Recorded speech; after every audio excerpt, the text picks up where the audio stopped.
PM Kisan Samman Nidhi যোজনা প্রকল্পে খুবই গুরুত্বপূর্ণ একটা আপডেট চলে এসেছে। পিএম কিষাণ প্রকল্পের 22তম কিস্তির টাকা কোন কোন কৃষকেরা পাবে না সে বিষয়ে কেন্দ্র সরকারের পক্ষ থেকে কিন্তু অফিসিয়াল বিজ্ঞপ্তির সাহায্যে জানিয়ে দেওয়া হয়েছে। এছাড়া পিএম কিষাণ প্রকল্পের 22তম কিস্তির টাকা কৃষকদের ব্যাংকের অ্যাকাউন্টে কবে ঢুকবে সে বিষয়ে কিন্তু অফিসিয়াল নোটিশের মাধ্যমে জানিয়ে দেওয়া হয়েছে কৃষকদের উদ্দেশ্যে যে পিএম কিষাণ প্রকল্পের 22তম কিস্তির টাকা কবে কৃষকদের ব্যাংকের অ্যাকাউন্টে ঢুকতে চলেছে। এই ভিডিওতে আমরা জেনে নেব যে সমস্ত কৃষকদের পিএম কিষাণ প্রকল্পের অফিসিয়াল ওয়েবসাইটে ইকিউআইসি করা হয়নি তারা 22তম কিস্তির টাকা পাবে কিনা। এছাড়া ইকিউআইসি যাদের নেই তারা ইকিউআইসি কীভাবে মোবাইলে বসে কিন্তু বাড়িতে বসেই করতে পারবে মোবাইলের সাহায্যে ওটিপির মাধ্যমে, সে বিষয়টাও জেনে নেব। এবং পিএম কিষাণ প্রকল্পের কোন কোন সমস্যাগুলো থাকলে কি সমস্যাগুলো থাকলে পিএম কিষাণ প্রকল্পের 22তম কিস্তির টাকা কৃষকেরা পাবে না এবং সেই সমস্যাগুলোর সমাধান কিভাবে করবেন 22তম কিস্তির টাকা পেতে, সমগ্র বিষয়টা কিন্তু আজকের এই ভিডিওতে বিস্তারিতভাবে জেনে নেওয়ার চেষ্টা করব। ভিডিওটি বিস্তারিতভাবে দেখে নেওয়ার আগে ছোট্ট একটা অনুরোধ, যদি চ্যানেলে নতুন হয়ে থাকেন অবশ্যই চ্যানেলটা সাবস্ক্রাইব করে রাখবেন এবং নোটিফিকেশনটা অল করে রাখবেন এই ধরনের সমস্ত আপডেট সবার আগে পাওয়ার জন্য। চলুন আজকের আপডেটটা আমরা বিস্তারিতভাবে দেখে নিই। মুহূর্তে আপনি স্ক্রিনে যেটা দেখতে পাচ্ছেন সেটা হচ্ছে পিএম কিষাণ প্রকল্পের অফিসিয়াল ওয়েবসাইট থেকে নেওয়া একটা ব্যানার, যেখানে কৃষকদেরকে জানিয়ে দেওয়া হয়েছে যে এই 6টি সমস্যা থাকলে পিএম কিষাণ প্রকল্পের 22তম কিস্তির টাকা কিন্তু কৃষকরা পাবে না। কী সেই সমস্যা এবং সেই সমস্যাগুলোর সমাধান কীভাবে করবেন দেখুন। প্রথম নাম্বারে রয়েছে দেখুন কমপ্লিট ইকিউআইসি, অর্থাৎ যে সমস্ত কৃষকদের পিএম কিষাণ প্রকল্পের অফিসিয়াল ওয়েবসাইটে এখনও পর্যন্ত ইকিউআইসি করা নেই তাদেরকে কিন্তু ইকিউআইসি করে নেওয়ার জন্য বলা হচ্ছে। ইকিউআইসি কমপ্লিট না করা থাকলে তারা কিন্তু পিএম কিষাণ প্রকল্পের 22তম কিস্তির যে 2000 টাকাটা সেটা কিন্তু পাবেন না। এছাড়া দ্বিতীয়ত দেখুন ensure Aadhaar linking with bank account. যেহেতু আমরা জানি পিএম কিষাণ প্রকল্পের যে 2000 টাকা সেটা কিন্তু ডিবিটির মাধ্যমে আসে, সেই জন্য কিন্তু বলা হচ্ছে এখানে ব্যাঙ্ক অ্যাকাউন্টের সঙ্গে আধার লিঙ্কের যে প্রক্রিয়াটা সেটা কিন্তু সম্পূর্ণ কথা বলা হচ্ছে।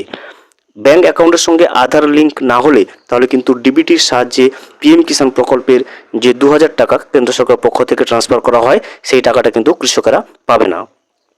3 নম্বরে যেটা দেওয়া রয়েছে দেখুন ভেরিফাই ব্যাঙ্ক অ্যাকাউন্ট ডিটেলস। যখন আপনি পিএম কিষাণ প্রকল্পে আবেদন করতে যাচ্ছেন সেক্ষেত্রে আপনার ব্যাঙ্ক এর অ্যাকাউন্টের ডিটেলস অর্থাৎ bank account number, IFSC code এবং ব্রাঞ্চের নামগুলো কিন্তু সঠিকভাবে আপনাকে ভেরিফাই করে নেওয়ার কথা বলা হচ্ছে। এছাড়া দেখুন 4 নম্বর যেটা রয়েছে resolve pending land records issues, অর্থাৎ আপনার জমি সংক্রান্ত কোনো রকমের সমস্যা থাকলে সেই জমি সংক্রান্ত সমস্ত সমস্যার কিন্তু সমাধান করে নিতে বলা হচ্ছে, যাতে পিএম কিষাণ প্রকল্পের 22তম কিস্তির টাকা আপনি যথাসময়ে পেয়ে যান। এছাড়া দেওয়া রয়েছে দেখুন check beneficiary status on pmkisan.gov.in, অর্থাৎ পিএম কিষাণ প্রকল্পের যে অফিসিয়াল ওয়েবসাইট রয়েছে pmkisan.gov.in, এই ওয়েবসাইটে গিয়ে কিন্তু আপনাকে বেনিফিশিয়ারি স্ট্যাটাস চেক করতে বলা হচ্ছে, যেখানে 3টি গ্রিন টিক মার্ক থাকলে তবেই গিয়ে কিন্তু আপনি পিএম কিষাণ প্রকল্পের যে 22তম কিস্তির টাকাটা সেটা কিন্তু পাবেন। পরবর্তীতে আমরা আসছি ভিডিওতে যে পিএম কিষাণ প্রকল্পের অফিসিয়াল ওয়েবসাইটে যে বেনিফিশিয়ারি স্ট্যাটাসে যে 3টি পয়েন্টকে যে 3টি অপশানকে গ্রিন টিক থাকতে হবে তবেই গিয়ে কিন্তু আপনি পিএম কিষাণ প্রকল্পের 22তম কিস্তির টাকা পাবেন, সেই বিষয়টা কিন্তু আমরা ভিডিওতে পরে আসছি।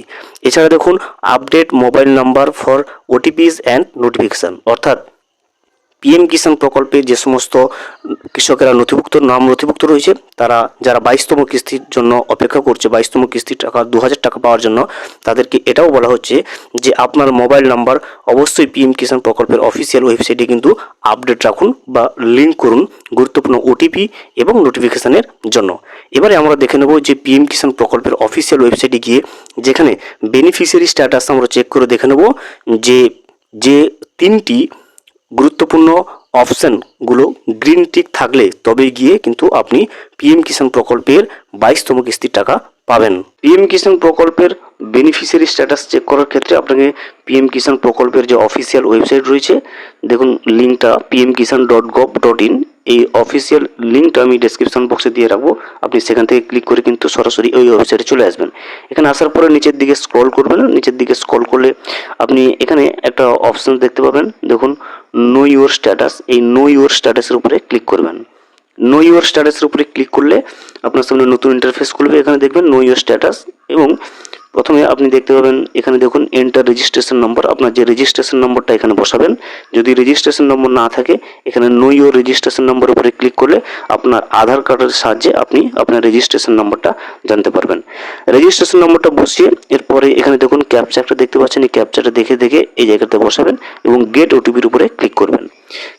রেজিস্ট্রেশন নাম্বার বসিয়ে যখন আপনি ক্যাপচার বসিয়ে গেট ওটিপির উপরে ক্লিক করবেন, পিএম কিষাণ প্রকল্পে আপনার যে মোবাইল নাম্বারটা লিঙ্ক রয়েছে সেই মোবাইল নাম্বারের উপরে কিন্তু একটা ওটিপি চলে যাবে।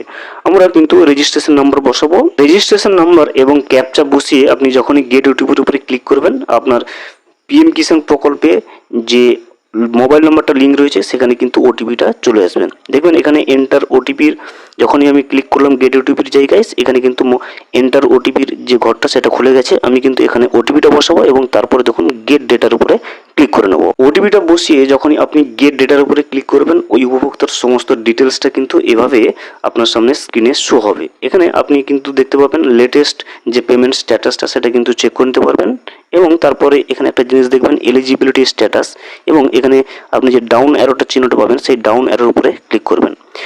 ডাউন অ্যারো চিহ্নের উপরে ক্লিক করলে এলিজিবিলিটি স্ট্যাটাসের তিনটে গুরুত্বপূর্ণ পয়েন্ট দেখাবে। প্রথমে আপনাকে দেখে নেবেন এই 6টি নিয়মের মধ্যে কিন্তু এই তিনটে জিনিসের কথাও বলা হয়েছিল। প্রথমে দেখবেন ল্যান্ড সিডিং, যেটা গ্রিন কালারের ইয়েস থাকবে, এবং তারপর দেখুন ইকিওয়াইসি স্ট্যাটাস, এটাও গ্রিন কালারের ইয়েস থাকবে, এবং তারপর দেখুন আধার ব্যাংক অ্যাকাউন্ট সিডিং স্ট্যাটাস, এটাও কিন্তু গ্রিন কালারের ইয়েস থাকবে। অর্থাৎ পিএম কিষাণ প্রকল্পের অফিসিয়াল ওয়েবসাইটে বেনিফিশিয়ারি স্ট্যাটাসে এলিজিবিলিটি স্ট্যাটাসের ক্ষেত্রে এই তিনটে জিনিস যদি আপনার গ্রিন কালারের টিক থাকে, সেক্ষেত্রে কিন্তু আপনি অবশ্যই পরবর্তী কিস্তির টাকাটা পেয়ে যাবেন। এই তিনটি পয়েন্টের ক্ষেত্রে যদি কোনো একটা গ্রিন স্ট্যাটাস না থাকে, ইয়েস না থাকে, ক্রস চিহ্ন থাকে, সেক্ষেত্রে কিন্তু আপনি পরবর্তী কিস্তির টাকা পাচ্ছেন না। অবশ্যই পরবর্তী কিস্তির টাকা পেতে আপনার ল্যান্ড সিডিং, ইকিওয়াইসি এবং আধার ব্যাংক অ্যাকাউন্ট যে সিডিং স্ট্যাটাস, এই তিনটে জিনিস কিন্তু অবশ্যই গ্রিন মার্ক হয়ে থাকতে হবে এবং টিক মার্ক দেওয়া থাকতে হবে। তবেই কিন্তু আপনি পিএম কিষাণ প্রকল্পের যে পরবর্তী কিস্তির টাকাগুলো, যেটা প্রতি 4 মাস অন্তর কেন্দ্র সরকার কিন্তু 2000 টাকা করে বেনিফিট প্রতিটা কৃষকের ব্যাংকের অ্যাকাউন্টে ডিবিটির মাধ্যমে দিয়ে থাকে, সেই টাকাটা কিন্তু অবশ্যই আপনি পেয়ে যাবেন। এবারে আমরা জেনে নেব পিএম কিষাণ প্রকল্পের 22তম কিস্তির 2000 টাকা কৃষকদের ব্যাংকের অ্যাকাউন্টে কবে ঢুকতে চলেছে। পিএম কিষাণ প্রকল্পের টাকা বছরে 3বার 3টে কিস্তিতে দেওয়া হয়। প্রতি কিস্তিতে 2000 টাকা করে সরাসরি কৃষকদের ব্যাংকের অ্যাকাউন্টে পৌঁছে দেওয়া হয়। বছরে 4 মাস অন্তর 3টে কিস্তির মাধ্যমে সর্বমোট 6000 টাকা দেওয়া হয়। 21তম কিস্তির টাকা 2025 সালের 19শে নভেম্বর পৌঁছে দেওয়া হয়েছে। সেই হিসেবে 22তম কিস্তির টাকা 2026 সালের মার্চ মাসের দ্বিতীয় সপ্তাহ থেকে কিন্তু কৃষকদের অ্যাকাউন্টে জমা হতে পারে। তবে এ বিষয়ে অফিসিয়াল কোনো বিজ্ঞপ্তি প্রকাশ হয়নি। পরবর্তীতে 22তম কিস্তি টাকা দেওয়ার অফিসিয়াল বিজ্ঞপ্তি প্রকাশ হলে আমরা অবশ্যই কিন্তু চ্যানেলে আপডেট দিয়ে রাখবো। ভিডিওটি সম্পূর্ণভাবে দেখার জন্য অসংখ্য ধন্যবাদ। এখনও পর্যন্ত যদি চ্যানেলে নতুন হয়ে থাকেন এবং সাবস্ক্রাইব না করে থাকেন, অনুগ্রহ করে চ্যানেলটা সাবস্ক্রাইব করে পাশে থাকবেন।